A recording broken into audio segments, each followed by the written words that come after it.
For latest updates, please subscribe the Global Mirror YouTube channel.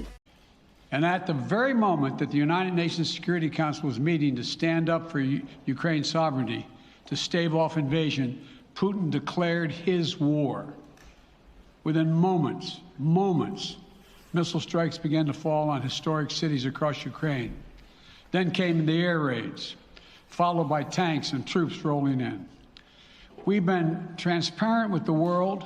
We've shared declassified evidence about Russia's plans and cyber attacks and false pretexts so that there could be no confusion or cover-up about what Putin was doing. Putin is the aggressor. Putin chose this war, and now he and his country will bear the consequences. Today, I'm authorizing additional strong sanctions and new limitations on what can be exported to Russia. This is going to impose severe cost on the Russian economy, both immediately and over time. We have purposely designed these sanctions to maximize the long-term impact on Russia and to minimize the impact on the United States and our allies. I want to be clear, the United States is not doing this alone. For months, we've been building a coalition of partners representing well more than half the global economy.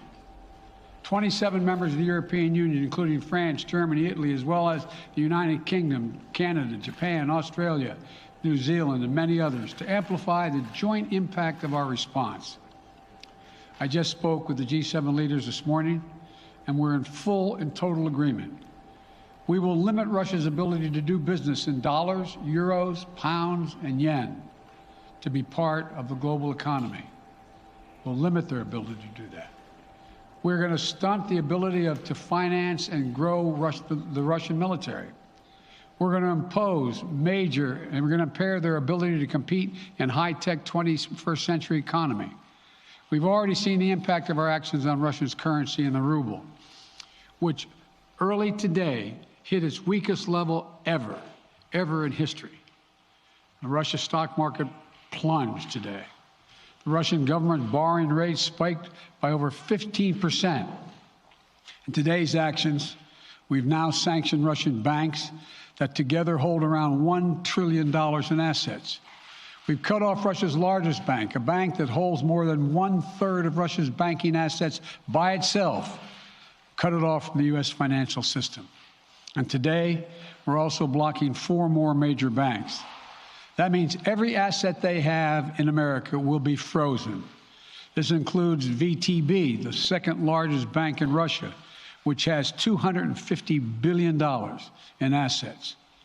As promised, we're also adding the names to the list of Russian elites and their family members that we're sanctioning as well.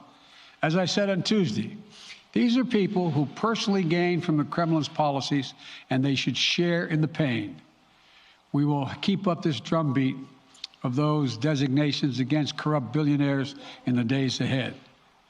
On Tuesday, we stopped the Russian government from raising money from U.S. or European investors. Now we're going to apply the same restrictions to Russia's largest state-owned enterprises, companies with assets that exceed $1.4 trillion.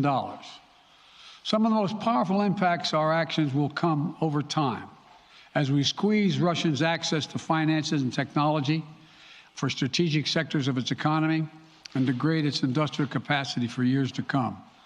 Between our actions and those of our allies and partners, we estimate that we'll cut off more than half of Russia's high-tech imports. It will strike a blow to their ability to continue to modernize their military. It'll degrade their aerospace industry, including their space program. It'll hurt their ability to build ships, reducing their ability to compete economically. And it will be a major hit to Putin's long-term strategic ambitions. And we're preparing to do more. For latest updates, please subscribe the Global Mirror YouTube channel.